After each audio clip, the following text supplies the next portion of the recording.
Thanks ever so much. So I'm going to talk about the book that I've just completed. And first off, I'll talk about the sort of the scale of the illegal wildlife trade.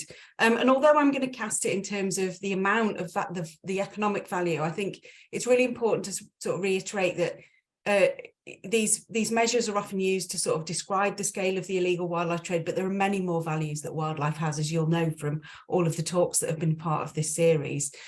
So its estimated value is around about between 7 to 23 billion annually. And the reason for that huge range of possible values for the illegal wildlife trade is precisely because it's an illegal activity. And so it's really difficult to set a particular economic value on it, and also because it's very difficult to separate out the legal and illegal trades.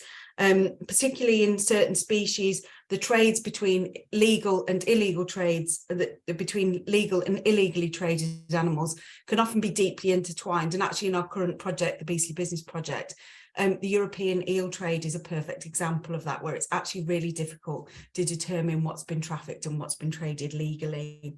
And also profiles of demand and supply can change rapidly as well. But one of the things I want to say is that wildlife products around the world are part of our everyday lives. It's not just rhino horn and ivory. You can see from these photographs, which were kindly provided by Meredith Gore, that, you know, they can constitute boots, handbags, belts, shoes. And so rhino horn and pangolin scales might be used in medicines, ivory for curios and ornaments, caviar in Europe as a foodstuff, birds of prey as well, both birds and eggs from Scandinavia trafficked to the Gulf states. Frogs and reptiles are taken from Madagascar and Vietnam, and they end up in the pet trade in Europe. Or rosewood is trafficked from Madagascar and is highly prized for high-end furniture in China. So it's very much a global trade. It's not a trade that's confined to Africa and Asia, which I find that debates on illegal wildlife trade tend to emphasize Africa and Asia, but Europe is a site of demand, supply and transit as well. So the sheer scale of the trade, its economic value, and the potential for low penalties and low risks of being caught means that it's very attractive to criminal networks. And I'm not trying to deny that in the talk or in the book, but I'll talk about why that's a problematic trope. In 2019, there was some quite good news about slowing rates of poaching for elephants and rhinos, but then the eruption of COVID-19 focused the world again on the wider risks of the illegal wildlife trade, because you might remember there were concerns that wildlife markets had been the source of COVID-19, where animals are kept in close proximity in cramped conditions with human communities as well. And I think that's the sort of rises in poaching, and then also COVID-19 has sort of forged this sense of urgency that lies behind this rise in security-oriented approaches to conservation. And the argument runs that we have to take these steps. We've got no other option than to take these really forceful security-oriented approaches because if we don't, then the illegal wildlife trade will drive species to extinction. And we need to act as well, because illegal wildlife trade now poses significant threats to human health and well-being as well. So that underlies this kind of sense of urgency. So I'll very briefly talk about the theoretical context to the book, which I develop in the book, but also in a separate paper with Dan Brockington. And what I want to set out is this kind of political ecology of security that has these three intertwined aspects. So a political ecology of security investigates the intersections between capitalism, security, and nature. And what I mean by that is that we need to understand how nature is being reconfigured in the service of the global security industry. So this current phase of conservation is more than just an old model of enforcing protected areas. It's much deeper and much wider than that, so that new actors are being brought into conservation in pursuit of new markets for their technologies, their techniques, and their skills. So when security and conservation become merged, urgent action for conservation takes on a very different form, allowing security operations to be modified for conservation purposes and vice versa. And the second aspect of this approach that I use in the book is that a political ecology of security explores how intersectionality shapes integration of security and conservation. So the growing engagements between private security companies, wildlife conservation NGOs, surveillance and intelligence agencies at the national level, international institutions and militaries also need to be examined in ways that are attendant to and reveal the dynamics of race, gender, class and sexuality and how they're intertwined with capital and security. And thirdly and finally, a political ecology of security retains political ecology's ethically engaged positionality. It's fundamentally concerned with highlighting the social and environmental injustices perpetrated against people and wildlife, and it casts light on how and why the benefits and harms are unevenly distributed in the human and non-human worlds. So I said right at the start that casting the illegal wildlife trade as wildlife crime and as a security problem was problematic, and using this security-oriented approach, or using a sort of political ecology of security approach, we can examine the different ways that illegal wildlife trade has been redefined as wildlife crime and as serious crime, often claimed that it funds non-state armed groups and organised crime networks. And this way of thinking about the illegal wildlife trade really adds to conservation biology's long history and self-identity of conservation as a crisis discipline.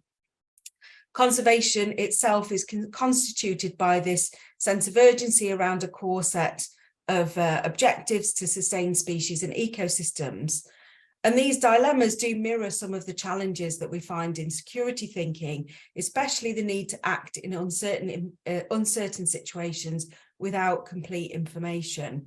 So the post-Cold War period also saw this rise in human security approaches that moved beyond this kind of narrow state security remit. And these very shifts have also played out in strategies to tackle the illegal wildlife trade. And that's particularly clear in contracting of private sector security or private sector military companies to provide anti-poaching and training, which I talk about in the second half of the talk.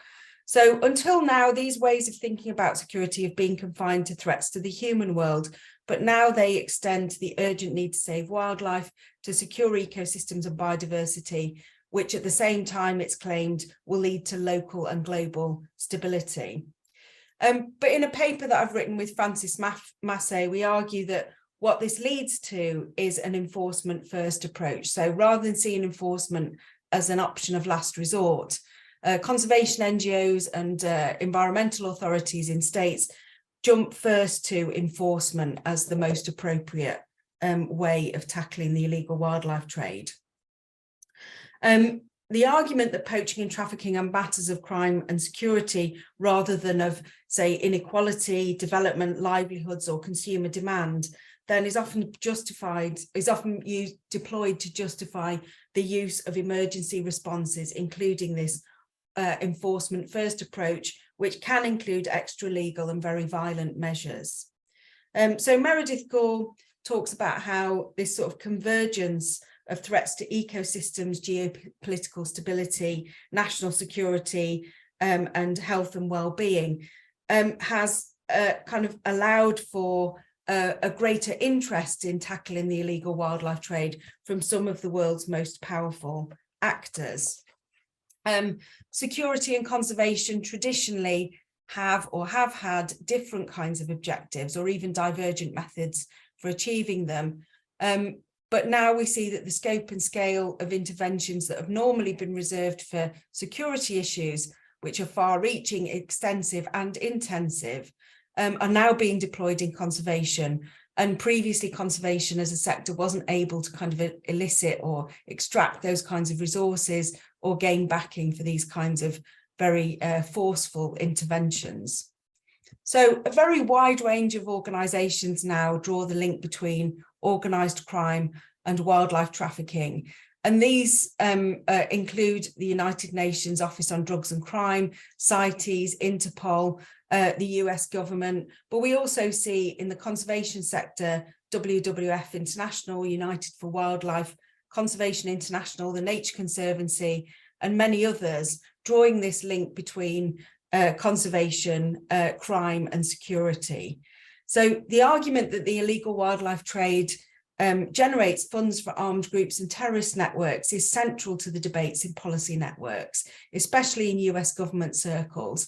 And this translates into greater attention, greater support, and greater funding for tackling the illegal wildlife trade because it's defined as threatening US interests. So we could see right back in 2013, in the early days of the poaching crisis, particularly around elephants and rhinos, that at the time President Barack Obama brought in an executive order on combating wildlife trafficking in 2013. And there were concerns that this commitment would diminish under the Trump administration, but it didn't. The Trump administration implemented the End Wildlife Trafficking Act, which was a key feature of the Obama administration. So these sorts of high-level concerns are very clear in international funding and the shifts in funding that we see for conservation. So a review of the Global Environmental Facility funding, for example, between 2010 and 2016, found that there'd been 1.3 billion committed by 24 donors. And in 2018 to 2019, the Global Environmental Facility was the biggest donor tackling the illegal wildlife trade. And a World Bank analysis of that donor funding indicated that, that it committed a total of 19 million from 2010 to 2016. And if we look at a study by Francis Massey and Jared Margulies, they looked at over 4,000 projects that had been funded by US Fish and Wildlife Service, and they found a very clear shift towards projects that were concerned with security and enforcement and away from approaches anchored in sustainable livelihoods, development and demand reduction strategies. So if we return to sort of thinking about political ecology, the confluence of security and conservation opens up new markets in conservation from which the private sector can benefit. And the expansion of the funding available coincided also with the rise in private military companies offering their services to conservation, as military personnel were demobilized from successive US-led interventions in the Middle East. And many of these people are now active in conservation work. So political ecologists to date have developed very important critiques of militarization of conservation and of environmental security as an approach.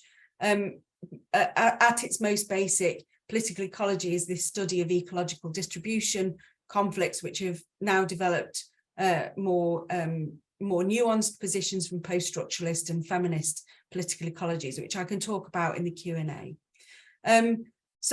But political ecologists so far haven't addressed this question of security per se. They've criticised environmental security, analysed resource conflicts, and then also political ecologists have been very strong on analysing injustices produced by conservation. So people like Manu Ramsindela, Bram Buscher, myself, Libby Lundstrom, and Megan Ybarra, amongst many others. Judith Vivian and Esther Marinen have also been key to this, as have Matthew Mabelli as well at the University of Dodoma. So there are lots of political ecologists who've been concerned with militarisation and on analysing the injustices in conservation. But to date, there hasn't been this kind of clear focus on security. And I think this focus on security is really important for three reasons. So it reveals how conservation and security are mutually shaping each other's knowledges and practices. The convergence of conservation and security is restructuring human relations and the environment, the relations between wildlife and their environments. And second, the integration of conservation and security changes conservation practice and shapes what conservation can and cannot do in the future.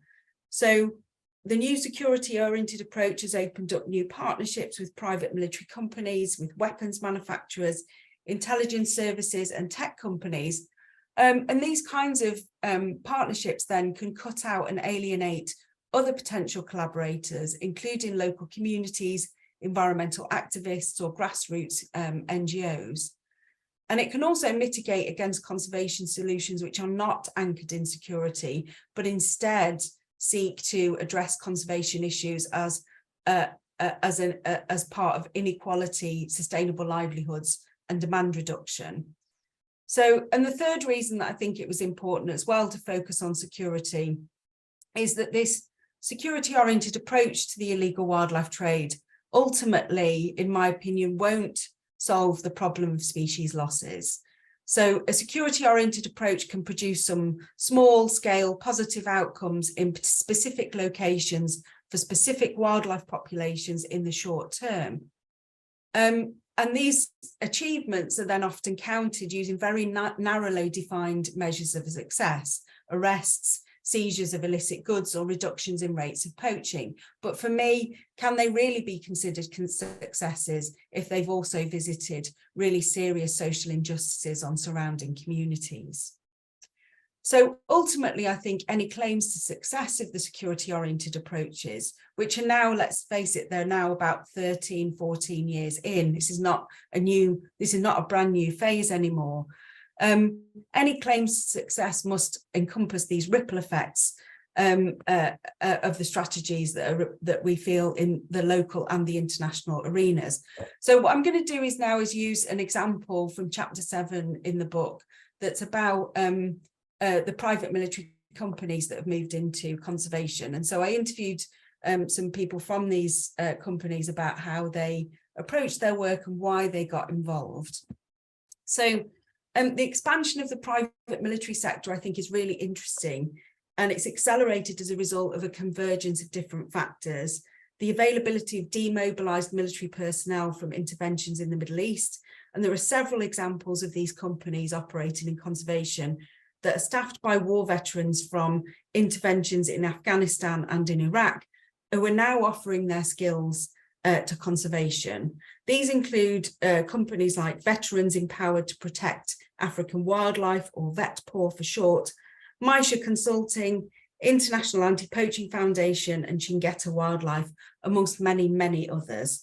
And they encourage particular ways of thinking about conservation that can be more oriented towards their own worldviews and that may not match those of local communities. This isn't a brand new development. I think it's really important that in the 1990s, we recognised there was a high-profile scandal about the use of private security operators, KAS Enterprises, by WWF International, who used them for a sting operation against rhino poachers, but were also implicated in collecting intelligence on anti-apartheid activists outside South Africa. So conservation mirrors these wider developments in the private security sector more broadly, which has seen the expansion of private military companies offering a range of services, from being bodyguards to humanitarian assistance to protection of oil platforms. And the high-profile examples are companies like Eric Prince's Blackwater, which has later been called Academy, but there are lots of others. And the privatisation of security and contracting out of roles that are normally fulfilled by national armies became much more common and normalised following the US-led interventions in Iraq and Afghanistan. So this wider dynamic of the privatisation of security has also shaped conservation practice.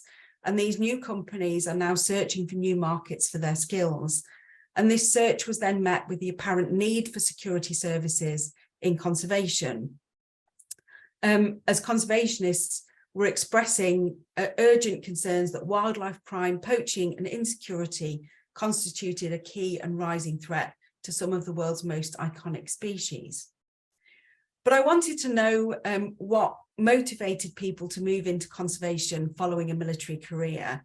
And the shift from military into conservation can be seen as part of a wider career path for some individuals. So once they've left the military, they have several options, including taking up more mainstream and lucrative contracts for big name private military companies.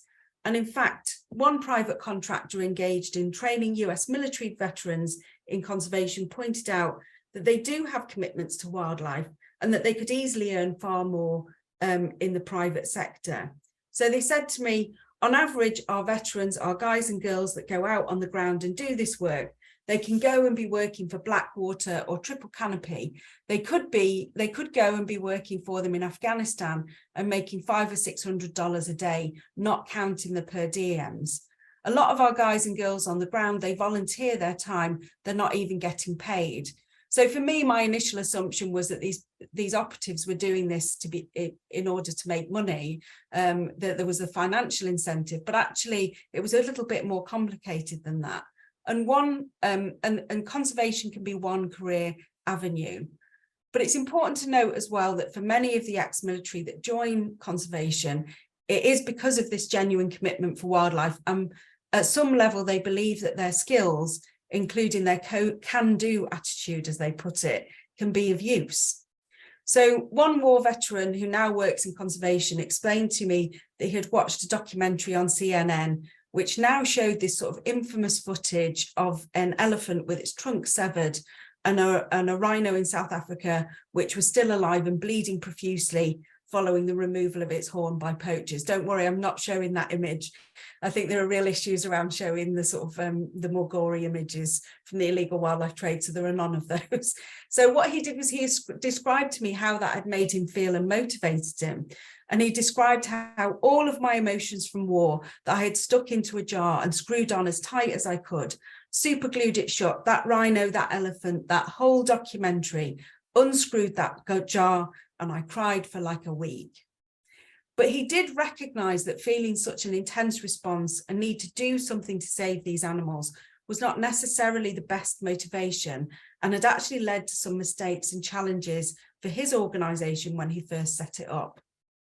So he emphasized that following experience and several years down the line, his organization now does not accept trainees that they describe their motivations in this way, because they still need to address the deep emotional effects of their experiences in warfare. So recruits can also be attracted to conservation because their work can have, or they believe that their work can have positive effects on their own mental health. So VetPaw, for example, explicitly states that its work can help veterans come to terms with post-traumatic stress disorder following combat experience.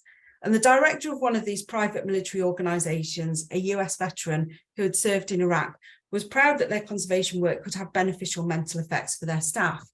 And he remarked that it's really beautiful. They're saving the animals, but the animals are also saving them. So this kind of purported healing and regenerative effects of being in an African context were cited as a positive impact on mental health for those who had made this shift into conservation. So I wanted to tease out what were the problems with this, or what were the issues that this raised for us. And really, there's a kind of a concern from a human rights perspective or a political ecology perspective, that the expansion of private military companies operating in conservation, especially in Africa, has generated real concerns about the variation in practices, in professionalism, and most importantly, in oversight of these companies and how they're operating. So despite a proliferation of these organizations and increasing contracting of these organizations by big international conservation NGOs, there's no common code of practice or set of guidelines against which they can be benchmarked or judged or held accountable.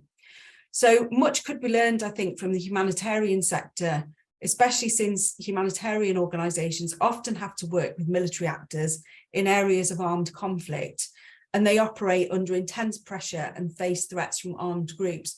All of the threats and all of the concerns which are also expressed often by conservation professionals who are working often in areas of intense conflict.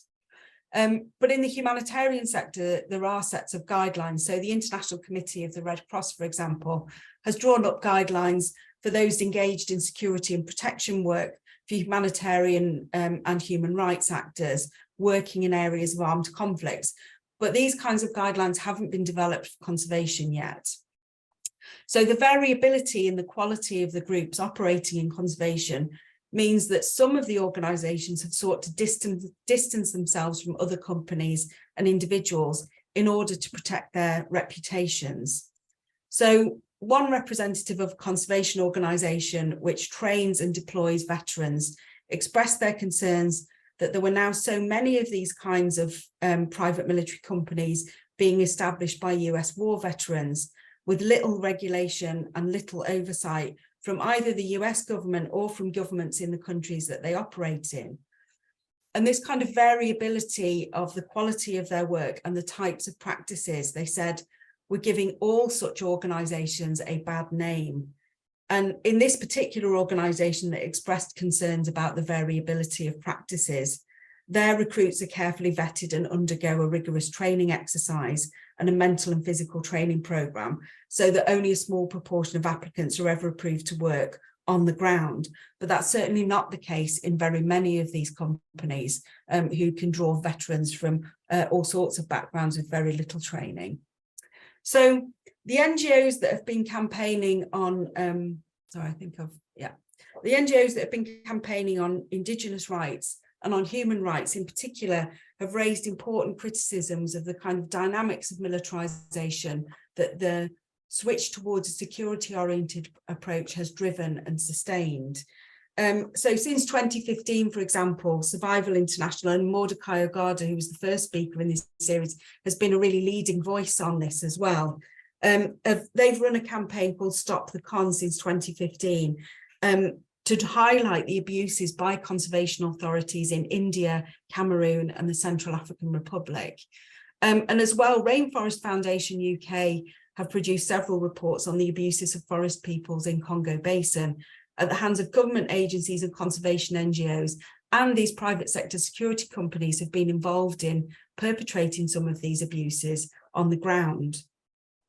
And there's now this kind of very famous BuzzFeed News piece from which the image of the panda with the automatic weapon comes from. They published a very high-profile article based on a year-long investigation into human rights abuses by rangers employed or trained by WWF in Chitwan National Park in Nepal and in Kaziranga National Park in India, and across several examples in Africa. In drawing attention to these abuses in conservation, we need to build on political ecology's ethically engaged positionality. It's important to cast light on how and why benefits and harms are unevenly distributed, and how conservation itself can be implicated in producing injustices on the ground, including really serious human rights abuses of torture, rape, and extrajudicial execution in some cases.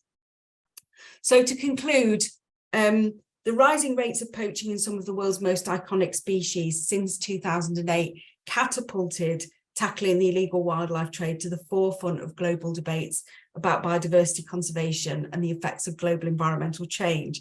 And I've been working on aspects of illegal wildlife trade for more than 20 years. And I can tell you that 20 years or 15 years ago, it was really hard to get anybody even remotely interested in this.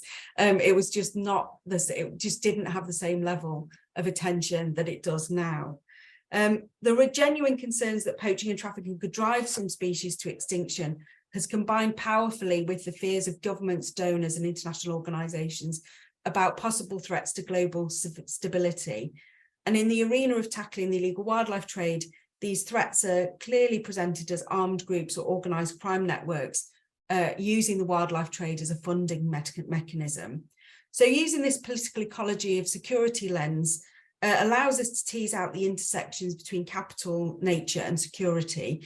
And political ecology's long history of drawing attention to the socio-ecological struggles of marginalised communities also can highlight the underlying racism, ongoing effects of colonialism that are present in many of the security-oriented strategies to tackle illegal wildlife trade. So, as I said right at the start, it's placing this in the international context of donors and funding patterns that reveals that what's debated at the international level, led by mainstream conservation NGOs, and not by people who live with wildlife lead to the introduction of these kinds of strategies. So there are real power asymmetries that powerfully shape the everyday experiences of people engaged with both the enforcement of conservation and those who live with the negative effects of trafficking networks.